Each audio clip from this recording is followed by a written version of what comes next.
ఏ కాలమా ఏంది కథ? ఈ సాటర్డే ఎపిసోడ్కి సంబంధించిన ఫైర్ ప్రోమో రాదా? అదేదో థమ్స్అప్ తోటి వేసిరు బిర్యానీ తినేకాడ పంచాయతీ అసలుది రాదా? ఫైర్ అంటే నాగార్జున సార్ గింత కూడా ఫైర్ కోర్స్ ఇలా కొంచెం శాంతంగానే మాట్లాడినట్ట నిమ్మలంగానే ప్రతి అంటే ఆ పూ పంచాయతీ అట్లాంటి వాటిని అడ్రస్ చేసినట్టు ఆల్రెడీ సోషల్ మీడియాలో ఈరోజు ఏం జరిగిందని పిన్ టు పిన్ బయట తిరుగుతూనే ఉన్నది. అది చెప్పొచ్చు కానీ కనీసం ప్రోమో వచ్చిన తర్వాత నేను చెప్పినా గింత న్యాయంగా ఉంటుంది, నీతిగా ఉంటుంది, నిజాయితీగా ఉంటుంది అని చెప్పి ఆగిపోయినా కానీ చెప్పాలంటే ఎంతసేపు అబ్బా మొత్తం ఇంట్రెస్ట్ ఉండదు కదా, మళ్ళీ ఎపిసోడ్ చూసి ఇంట్రెస్ట్ ఉండదు అని చెప్పి కొంచెం నిమ్మలంగా అది దాచి చెప్పకుండా ఆగుతున్నా. కానీ ఇలా ప్రోమో రిలీజ్ చేస్తలేరు. ఏం చేస్తాం మరి? ఆ సోషల్ మీడియాలో చక్కెరలు కొడుతున్న దాన్ని తీసుకొచ్చి ఆ చక్కెరలకెళ్ళి ఇంత చక్కెర మీకే వత్త పాటురి ఏం చేస్తాం? వస్తలేదు మరి ప్రోమో వస్తే ప్రోమో గురించి మాట్లాడదాం అనుకున్నా. ఆ థమ్స్అప్ పంచాయతీ గురించి మాట్లాడదాం. అసలు ఆ బిర్యానీ పంచాయతీ వద్దనుకున్నా, మాట్లాడదాం. మరి వాళ్ళు మాట్లాడిస్తారు, టైం ఇస్తారు, మనకి కేటాయిస్తారు టైం. లైవ్కి వద్దాం అనుకున్నా సపరేక గుంజి చైన్ వస్తుంది. ఆ ప్రోమో మాత్రం వస్తలేదు. పిట్టగెట్టినట్టు చూస్తాను. సరే కంటిన్యూ చేద్దాం. థమ్స్అప్ టాస్క్, బిర్యానీ టాస్క్, తుఫాన్ అనే టాస్క్ పెట్టారు. వీకెండ్ మస్తీ ప్రోమో కూడా అదే వీకెండ్ మస్తీ అనే రిలీజ్ చేశారు. వీకెండ్ మస్తీ సండే రోజు పెట్టుకోరు సార్, మాకు సాటర్డే అంటే ఫైరే కావాలి. బూరువీకి సార్ కాయాలి కంటెస్టెంట్లు అందరిది, నాగార్జున సార్. సరే ఆ వీకెండ్ మస్తీ టాస్క్లో పంచాయతీ అయింది అబ్బా, 2 టీంలుగా డివైడ్ చేస్తారు. పంచాయతీ అయింది. ఆ పంచాయతీలో భాగంగా బరినాన్నకి ఎప్పటి నుంచో లోపల మసులుతాంది. కానీ ఈమె వచ్చింది కదా కొత్తగా, దివ్యక్క వచ్చినాక కొంచెం సార్కి హుషారు వచ్చింది. బర్ణన్నకి బాగా ఎక్కించింది. లేవు మీరు బర్రి గారు మీరు ఎందుకు సంజనాని ఏమన్నారు? సంజనాని ఏదో ఒకటి అనొచ్చు కదా, మీరు సంజనాని ఏదో ఒకటి అనొచ్చు కదా అంటే అట్లా కాదు కానీ చెప్తాను ఊకే. సంజన గారు చేస్తుందని మీరు ఎందుకు తప్పని చెప్పరు? తప్పని చెప్పొచ్చు కదా, మీరు చెప్పండి కదా, ఎందుకు ఆమెను ఎందుకు ఎంకరేజ్ చేస్తున్నారు మీరు అంటే ఎంకరేజ్ లేదు వదిలేస్తాను నేను అంతే. ఆమె వెనక పడద్దని చెప్పి దూరం పోతా, ఎంకరేజ్ రాదు అది అంతే. అంటే మీరు ఎందుకు చెప్పరు? ఇమాన్యుల్ ఎందుకు ఎంకరేజ్ చేస్తారు? అట్లా ఆమె కొంచెం వాళ్ళ నుంచి కంప్లీట్గా ఇమాన్యుల్ అండ్ సంజన ఒకటి వాళ్ళతో దూరంగా ఉండాలని చెప్పి బర్నీ గారికి అని అంటే 2 పొగడతలు ఆ తర్వాత ఇది, 2 పొగడతలు ఆ తర్వాత ఇది వింటాడు. అట్లయితే బర్నీ అని వింటాడు, మెచ్చుకున్నామంటే వింటాడు కథం. సో అది జరిగింది. అందుకే ఆయన కొంచెం సిచ్యువేషన్ దొరికినప్పుడు గట్టిగా ఇచ్చుకుందాం అని చెప్పి ఎదురు చూస్తా ఉన్నాడు. సిచ్యువేషన్ వచ్చింది. సిగ్గు లేదా అనే పదాన్ని వాడినట్టు. సిగ్గు లేదా అనే పదాన్ని ఎలా వాడతారు మీరు? రికార్డు నుంచి తొలగించండి అంటారా? సో సిగ్గు లేదన్న పదం బర్నీ అన్న వాడిండు. ఓకే, సంజనాక చాలాసార్లు వాడింది.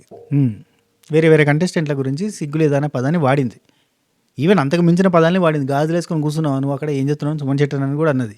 కచరా అన్నది, రకరకాల సిగ్గు లజ్జ అన్నది, ఇట్లాంటివన్నీ రకరకాల పదాలు వాడేసింది. కాబట్టి ఇప్పుడు ఆ అక్క మీద ఈ పదం వాడడం కరెక్టా అంటే తప్పే.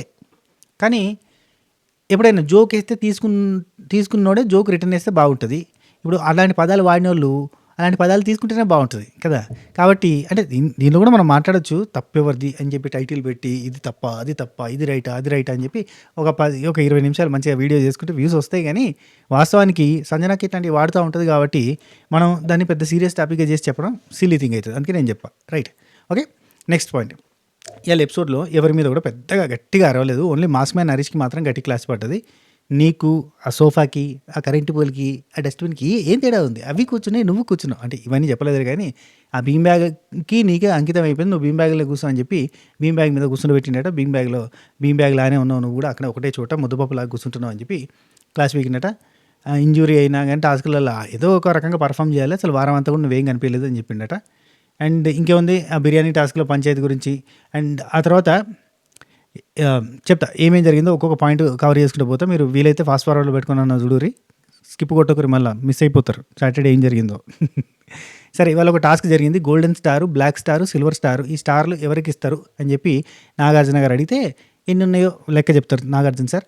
గోల్డ్ స్టార్ ఒకటే ఉంటుంది. ఈ 4 వారాల పర్ఫార్మెన్స్ ఆధారంగా ఎవరికి గోల్డ్ స్టార్ వస్తుందంటే గోల్డ్ బాయ్, గోల్డ్ స్టార్ ఎవరు, ఇంకెవరు, ఇమాన్యుల్కి వచ్చింది గోల్డ్ స్టార్.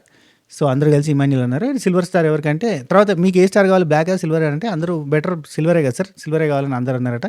బ్లాక్ ఎవరికి ఇస్తారు అని అంటే ఇక పంచాయత్ డిస్కషన్స్ అన్నాయి. ఆఖరికి ఫ్లోరా అండ్ హరీష్కి బ్లాక్ స్టార్ ఇచ్చేస్తే ఈ ఇద్దరు బ్లాక్ స్టార్స్ వచ్చిన వాళ్ళని మళ్ళీ యాక్టివిటీ రూమ్కి తీసుకొని పోయి వీళ్ళల్లో ఇద్దరిట్లలో ఎవరికి అంటే ఎవరు more undeserved for this house అని ఒక ఏమంటారు దాన్ని, బ్యాలెట్ బాక్స్ లాంటివి పెట్టి, అదే క్రష్ ఉంటుంది కదా, ఫోటోలు క్రష్ చేసే క్రషర్ ఉంటుంది కదా, సో ఆ క్రషర్ ఒకటి పెట్టి ఎవరో బాగా అన్డిజర్వ్డ్ అయితే వాళ్ళ ఫోటోల్ని క్రషర్లో వేసేయండి అంటే ఫ్లోరాకి బాగా అన్డిజర్వ్డ్ అని చెప్పి అన్నారంట. సో ఫ్లోరా ఒక 2 వారాలు నువ్వు డైరెక్ట్ నామినేషన్లో ఉంటావు, నువ్వు most undeserved person for this house అని చెప్పి అందరూ అంటున్నారు. కాబట్టి సో నీ ఫోటోలు తీసేసారు కాబట్టి you are going to nominated direct nominated for 2 weeks అని చెప్పి నాగార్జున సార్ ఇచ్చేసిండట.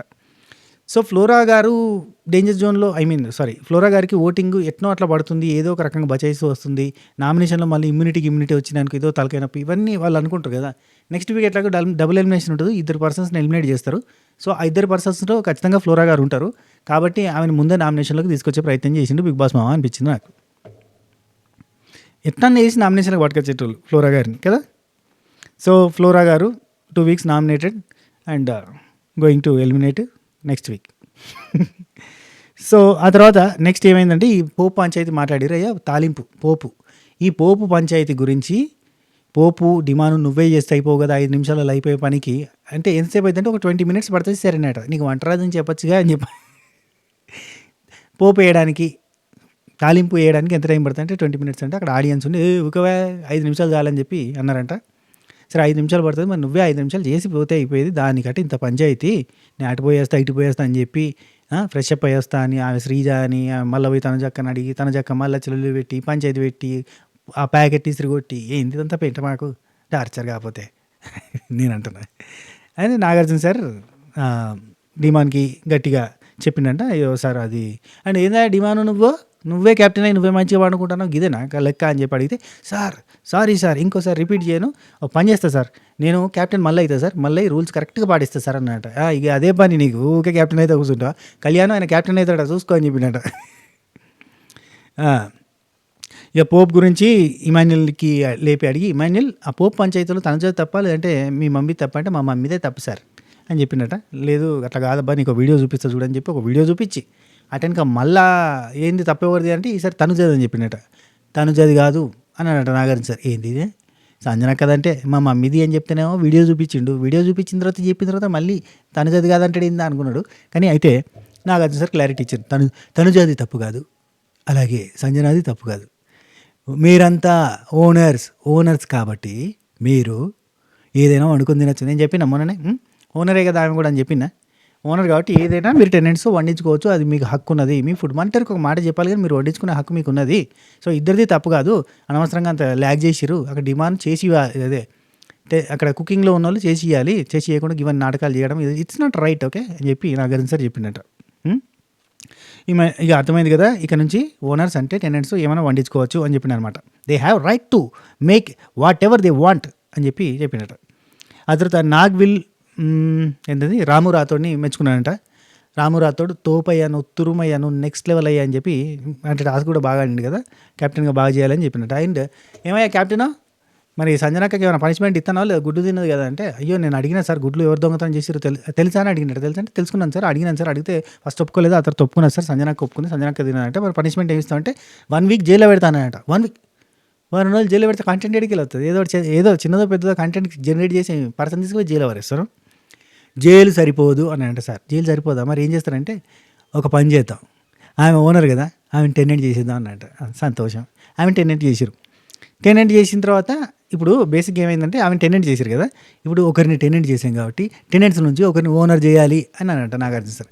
సరే మరి ఓనర్ ఎవరు చేయాలంటే అక్కడ ఉన్న టెనెంట్స్ అంతా ఉండి హరీష్ ఓనర్ కావాలి హరీష్, ఎందుకంటే హరీష్ అన్న ఉన్న పని చేస్తలేడుగా, ఆయనకి ఆల్రెడీ హెల్త్ కొంచెం ప్రాబ్లం ఉంది కదా అని హరీష్ అన్నారంటే. ఏం లాభం అని చెప్పు ఎలిమినేట్ చేసేదానికి కదా, ఓనర్ చేసిరంట. ఎందుకంటే ఇప్పుడు సంజనకు వచ్చింది, ఆమె కూడా పని చేయదు, ఏదో ఒక రకంగా మ్యానిపులేట్ చేసుకుంటూ పోతూ ఉంటుంది మరి పని దగ్గర, ఓన్లీ కుకింగ్ దగ్గర ఉండమంటే ఉంటుంది కావచ్చు, కానీ టెనెంట్స్లో పడింది కదా. సో ఇప్పుడు టెనెంట్గా మారిందన్నమాట సంజనక్క, ఓనర్గా వచ్చి హరీష్ అన్న మారిండు అది ఓకే. ఆ తర్వాత ఇంకేందబ్బా డిమాన్ పవన్కి మళ్ళీ ఏమయ్యా నువ్వు కెప్టెన్సీ బాగా చేసినావు ఎందుకు కదా, రాము రాథోడ్ కెప్టెన్ ఎందుకు, కంగ్రాచులేషన్స్. ఆ తర్వాత హరీష్కి, ఇక హరీష్ని రీజన్స్ బాగానే చెప్తావు కదా నువ్వు అన్నిటికీ, సరే అది కాదు వర్క్ ఏం చేసినావు నువ్వు ఈ వారం అంతా ఏం చేసినావు, ఏమైనా చేసినావా, అక్కడ కూర్చొని కెమెరాతో ముచ్చట పెట్టుకుంటున్నావు ఇదేనా, ఎక్కడ పడితే అక్కడ కూర్చోవడం ముచ్చట పెట్టడం ఇట్లా చూడడం తప్ప ఇంకేం లేదా అని చెప్పి అడిగినట్టు. అండ్ దివ్య నిఖితని లేపి, దివ్య ఈ పోపు మళ్ళీ పోపు ఎందుకు సార్ మాకు, తాలింపు పోపు దానిలో ఎవరిది మిస్టేక్ చెప్పు, పోపు పంచాయతీలో ఎవరు తప్ప అంటే, సార్ యాక్చువల్లీ సార్ నా ఒపీనియన్ ప్రకారంగా అయితే ఆమె ఏదో చెప్పిందంట, అది మరి ఇన్ఫర్మేషన్ లేదా కానీ యా హరీష్ నువ్వు ఈ హిప్పో టాస్క్ ఆడిరు కదా, అందులో ఆయన పట్టుకుంటే సరిగ్గా పట్టుకో, ఎక్కడ పట్టుకుంటున్నావు, చూసి పట్టుకోర్రి, ఎక్కడ చేతులు పెడుతున్నారు ఇట్లాంటి మాట్లాడినావు కదా, అది కరెక్టేనా అని అడిగితే, సార్ రాంగ్ సార్ యాక్చువల్లీ నేను ఆ మూమెంట్ హీట్ ఆఫ్ ద మూమెంట్లో మాట్లాడింది సార్. ఆ తర్వాత రియలైజ్ అయ్యానంటే, మరి నువ్వు హీట్ ఆఫ్ ద మూమెంట్ మాట్లాడి రియలైజ్ అయ్యే గ్యాప్లో ఆడియన్స్కి ఏం అర్థమవుతుంది, వాళ్ళు ఏం తీసుకుంటారో అది ఎంత రాంగ్గా పోతుంది. హరీష్ ఈజ్ అ జెంటిల్మెన్, ఆయన చాలా మంచోడు, ఒక ఫాదర్ లాగా ఒక బ్రదర్ లాగా ట్రీట్ చేసి నిన్ను తప్ప అట్లా గేమ్లో అంటే ఆయన చాలా బాగా ఆడతాడు. ఆయన ఆయన ఆయన ఎక్కడ తప్పు అని ఫీల్ అవుతారు అని చెప్పి కాళ్ళు పట్టుకోవడానికి కూడా చూసిండు, లెగ్స్ పట్టుకోవడానికి కూడా రెడీ అయిపోయింది. ఆయన ఆయన అంత మంచోడు, he is a gentleman, true gentleman అని చెప్పిండు. He is true gentleman, right. బరినన్న ఏందో నువ్వు ఆడలేదు ఆట అని చెప్పిండట. నాకు అది సార్ ఆడలేదు అంటే, సార్ అది యాక్చువల్లీ షోల్డర్ ఇంజురీ, చేతి ఇంజురీ, ఎల్బో ఇంజురీ అన్నీ ఉన్నాయి కదా సార్, అందుకే ఆడలేదు అని. అవునా, మరి ఇక టైర్ టాస్క్ ఉందా, మరి ఆ టైర్ టాస్క్లో కనీసం అబ్బాయిలు పోతే బెటర్ కదంటే, sir already Divya Nikhita and Sreeja వీళ్ళిద్దరు నామినేషన్లో ఉన్నారు సార్, అందుకని చెప్పి నేను వాళ్ళకి ఛాన్స్ ఇచ్చాను, తెలుసు కదా సార్ నేను మంచోన్నని. అంటే గీ రేలంగి మావయ్య కథలు ఇవన్నీ మాకు కొద్దిగా బంద్ చేయి, గేరప్ అవ్వాల్సిన టైం వచ్చింది, ఈ కాడికి ఇంకొంచెం గట్టిగా ఆడాలి, గిట్టుంటే నడవదు, చల్లగా సాప కింద నీళ్ళకి పోదాం మెల్లగా అని చెప్పి చూస్తే కలవది, కొంచెం గట్టిగా ఆడాలి అబ్బా అని చెప్పిండట నాగార్జున సార్. ఆ తర్వాత ఇప్పుడు హ్యాండ్ పెయిన్ ఎట్లుందని అడిగిరట, హ్యాండ్ పెయిన్ ఎట్లా, ఓకే అంటే ఆడు ఆడు ఆడు ఇక ఇట్లా ఉంటే కాదా ముచ్చట నువ్వు అని చెప్పిండట. ఇక రీతు ఫ్లోరా ఇమ్యూనిటీ టాస్క్లో, ఇమ్యూనిటీ అంటున్నా ఏంది ఇది, అదే కంటెంటర్షిప్ టాస్క్లో ఆడినది ఉంది కదా ఆట, ఆ ఆటలో ఇప్పుడు ఫ్లోరా ఎందుకు నువ్వు బాధపడ్డావు బాగా, ఇప్పుడు రీతు ఏదో స్ట్రాటజీ యూజ్ చేసింది కదా దానికి బాధపడ్డావు అంటే, సార్ బాధపడ్డాను సార్ అంటే, వీడియో ప్లే చేసి చూపించి దీంట్లో బాధపడేది ఏముందమ్మా పంచాయతీ, ఆమె స్ట్రాటజీ ప్లే చేసింది, ఆమె స్ట్రాటజీని మెచ్చుకోవాలి నువ్వు అన్నట. అంటే మీకు అర్థమవుతుందా, రీతుని లేపుతున్నారు, మునగ చెట్టు ఎక్కిస్తున్నారు అంటే ఆమె ఎట్లా అయినా కానీ రైట్ అని చెప్పారు అనుకో, ఇంకా నెక్స్ట్ నుంచి అడ్డమడ్డ ఆడుతుంది, ఇష్టం వచ్చినట్టు ఆడుతుంది. ఆఖరికి బోల్తా కొట్టిందిరో బుల్బుల్ పిట్ట, బోల్తా కొట్టిందిరో బుల్బుల్ పిట్ట అన్నట్టు అవుతుంది. అట్లా అట్లా ఒక కంటెస్టెంట్ తప్పుడు పని చేస్తుంటే లేపుతారు అన్నట్టు. ఎందుకు లేపుతారు, అయ్యి గదింది నాగార్జున సార్ ఇట్లా హోస్ట్ చేసింది అని అనుకుంటాం మనం, కానీ కాదు, అట్లా లేపుతారు, లేపి పాపం వాళ్ళని ఎత్తేస్తారు. అయ్యా దొంగ బీబీ టీం చాలా కన్నింగ్ ఉంటారు వాళ్ళు, పెద్ద కన్నింగ్ అంటే రైట్ చేసినా రాంగ్ చేసినా లేపుతారు. ఇప్పుడు చూడు, ఇప్పుడు BB6లో సీజన్ 6లో గీతు రాయల్కి కంప్లీట్గా బీబీ టీం నుంచి వచ్చిన ఇన్పుట్ ఏంది, ప్రతి వారం కూడా నువ్వు తోపు నువ్వు తురుము, నువ్వు తోపు, 5వ వారం 6వ వారం కూడా నువ్వు తోపు నువ్వు తురుము అనేసరికి రెక్కలొచ్చిన టిండి అని ఇంగికి ఎగిసిందే అన్నట్టు ఎగిసింది, మొత్తం ఎగిరింది. అంతా నా ఇష్టం అనుకుంది, కడి అయితే 10వ వారం ఆగం చేసి పంపించారు, అట్లా ఉంటుంది అన్నట్టు. లైక్ దట్ అట్లా ఇప్పుడు రీతుకి చూడు కంప్లీట్గా నీదేం మిస్టేక్ లేదా, మా స్ట్రాటజీ బాగా ప్లే చేసిన, అప్రిషియేట్ ఫర్ దట్ స్ట్రాటజీ అని చెప్పిండట. కత్తం tata bye good night. Ex topic మాట్లాడి, ఏం సంజనక్క ఏంది ఇది పంచాయతీ, నువ్వు దొంగతనాలు ఏంది, ఆ కథ ఏంది, నువ్వు ఇదే పని, దొంగలు ఉన్నారు జాగ్రత్త, బోర్డు వేసుకో, ఇక ఇంకో నువ్వు ఎన్ని ఎగ్స్ తిన్నావు, 8 ఇంకో 8 పంపిస్తున్నా తినిపెట్టి ఇప్పుడు అంటే, సార్ నేను తినలేను సార్, తింటే మాట్లాడలేను సార్ అని చెప్పిందంట. సార్ నాకు ఒక 5 months బేబీ ఉంది కదా sir, some times food cravings అవుతుంటాయి నాకు, అందుకే నేను తిన్నాను సార్ అని చెప్పిందంట. ఫుడ్ క్రేవింగ్స్ అయితే 10 గుడ్లు తింటారా అక్క, అది కడుపా ఇంకేమన్నా సెరువా. ఇక ఈ ఫుడ్ గురించి టాపిక్ వచ్చినప్పుడు మధ్యలో హరీష్ ఇన్వాల్వ్ అవుతుండే, ఓకే నువ్వు ఎవరికో నువ్వు దుద్దు అని మధ్యలో తాగు అని చెప్పి హరీష్ని కూర్చొని పెట్టినాడు Nagarjuna sir very serious on Harish. ఆ తర్వాత సంజన ఏందమ్మా దొంగతనాలు ఇక బంద్ చేయవా, నువ్వు గిట్నే ఉంటావు ఇక ఎప్పటికి ఇంతేనా, బోర్డు వేసి పెట్టినా కానీ నువ్వు ఇంతేనా. తర్వాత ఇలా ఊకే దొంగతనాలు చేసేటోళ్ళకి ఏం శిక్షలు ఉంటాయి, ఏం ప్రాసెస్ ఉంటుంది అని చెప్పి అక్కడ ఒక పోలీస్ ఆయన వస్తే ఆ పోలీస్ ఆయనతో మాట్లాడిచ్చారట. ఇది హైలైట్ కదా. ఆ తర్వాత కళ్యాణం బాగానే ఆడినవయ్యా, సూపర్, చప్పట్లు కొట్టుర్రి అని చెప్పి సార్ చప్పట్లు కొట్టించినట. ఇమాన్యుయల్ ఓకే చప్పట్లో. తర్వాత క్యాప్టెన్సీ టాస్క్, దీనిలో ఏం జరిగిందబ్బా మీ పంచాయతీ పాడుగాను, నువ్వు వచ్చేమో ఆమె వచ్చావు, నీవంటారు ఇక్కడ మోసం చేసింది ఎవరు, సమోసాలు చేసింది ఎవరు, లేరు నిల్చోరి, ఏ బాబు ఏ Rithu Chowdary boyfriend demand పవనాలు, రీతు పవనాలను లేపి ఇదికు శ్రీజ కళ్యాణాలను లేపి నిలబెట్టి పంచాయతీ తేల్చే ప్రయత్నం చేసి అన్ని వీడియోలు చూపించుకుంటూ నువ్వేమన్నావు ఇది ఏంది ఇది, ఏదేదో సినిమా ఉంటుంది చూడరి హనుమాన్ జంక్షన్, ఆ టైప్లో కన్ఫ్యూజన్ ఏందయ్యా మాకు ఈ డ్రామా, అటు అంటారు ఇటు అంటారు వీళ్ళు అంటారు వాళ్ళు అంటారు, ఎవరెవరిని తీసేద్దాం అనుకున్నారు చెప్పు అంటే, ఓవరాల్గా మొత్తానికి అయితే కళ్యాణం నీకు అర్థమైందా, ఓవరాల్గా నువ్వు మోసపోయినావు అర్థం చేసుకో. యాక్చువల్లీ నిన్న లైవ్లో డిమాండ్ అంటాడు, నువ్వు చెప్పినా చెప్పకపోయినా నేను వాడిని తీసేవాడిని అన్నాడట. నేను చూడలే మిడ్ నైట్ ఎవడు చూస్తారు ఇంకా చాలుతాయి అని వదిలేసిన. సరే ఓ తర్వాత తనుజ, ఏమ్మా తనుజ వాటర్ ట్యాంక్ ఉందే? మీ ఇంట్లో అసలు మీకు మీ ఇంటి దగ్గర మంజీరా కనెక్షన్ ఉందా అమ్మా అని అడిగి ఉండొచ్చు. నీకు మంజీరా కనెక్షన్ అవసరం లేదమ్మా. ఇలా పట్టుకున్నావంటే ఒక 10 లీటర్ల వాటర్ వస్తాయి. 2 డేస్‌కి సరిపోతాయి. ఓకేనా? అని చెప్పిండంట. అట్లా కాదు కానీ క్రయింగ్ వద్దమ్మా, ఏడుచుడొద్దమ్మా, ఊకే ఏడుపు కొట్టు మొఖం. ఎందుకట్లా? నవ్వొచ్చుగా. నవ్వమ్మా బంగారు గువ్వమ్మ అని చెప్పిండట. అండ్ నువ్వు సూపర్ అమ్మా అని చెప్పి మెచ్చుకున్నాడట. మెచ్చుకోరు సార్, మీ వల్ల మీరు మెచ్చుకోర్రి, మీ వల్లేగా. మాడి స్టార్ బ్యాచ్. రైట్. కళ్యాణ్ ఏడుస్తున్నప్పుడు నువ్వు వెళ్ళి ఓదార్చావు కదమ్మా. నీ ఓదార్పు బాగా నచ్చిందమ్మా. నువ్వు చాలా బాగా చేస్తావమ్మా. ఓదార్చేటోడికే ఓదార్చినవు చూడమ్మా. ఇది మామూలు కాదమ్మా. నీ ఆ గుండె బతకాలిరా. అందరినీ ఓదార్చే కళ్యాణ్నే ఓదార్చావంటే వెరీ వెరీ నైస్ అని చెప్పి మెచ్చుకున్నాడు. ఆ తర్వాత లాస్ట్కి ఎగ్స్ తిను అంటే నేను తినను. తినమ్మా సంజన, తిని ఎగ్స్. ఏం సార్ ఇది, ఎట్లా తింటారు సార్? మనిషి అన్నాడు ఇన్ని తింటాడా, ఒకటి తీసేయి ఆ టైప్లో. ఓకే. సిల్వర్ స్టార్ వచ్చిన వాళ్ళు ఎవరు, బ్లాక్ స్టార్ వచ్చిన వాళ్ళు ఎవరు? బ్లాక్ స్టార్ వాళ్ళకి ఆల్రెడీ పనిష్మెంట్ వచ్చింది కదా. 2 వీక్స్ నామినేషన్. సిల్వర్ స్టార్ వాళ్ళు కూడా పనిష్మెంట్ ఉంటాయి ఈ కాడికి వెళ్ళని చెప్పి చెప్పిండట. సో ఇది సాటర్డే ఎపిసోడ్లో మనం చూడబోతున్న కథ.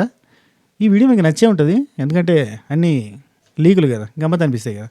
సో ఈ వీడియో మీకు నచ్చితే లైక్ చేయండి, షేర్ చేయండి, కామెంట్ చేయండి, సబ్స్క్రైబ్ చేసి గంట కొట్టే ప్రయత్నం చేయండి. ఇంకా ప్రోమో వస్తే ప్రోమో గురించి కూడా మాట్లాడే ప్రయత్నం చేద్దాం.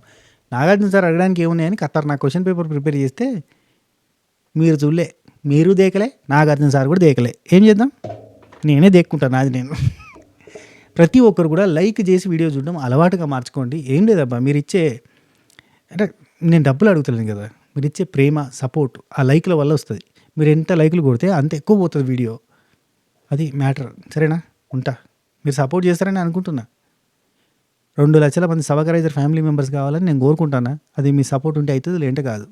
ప్లీజ్ ఉంటా. Take care, Tata, by by, నమస్తే, శబఖైర్. కొట్టు లైక్.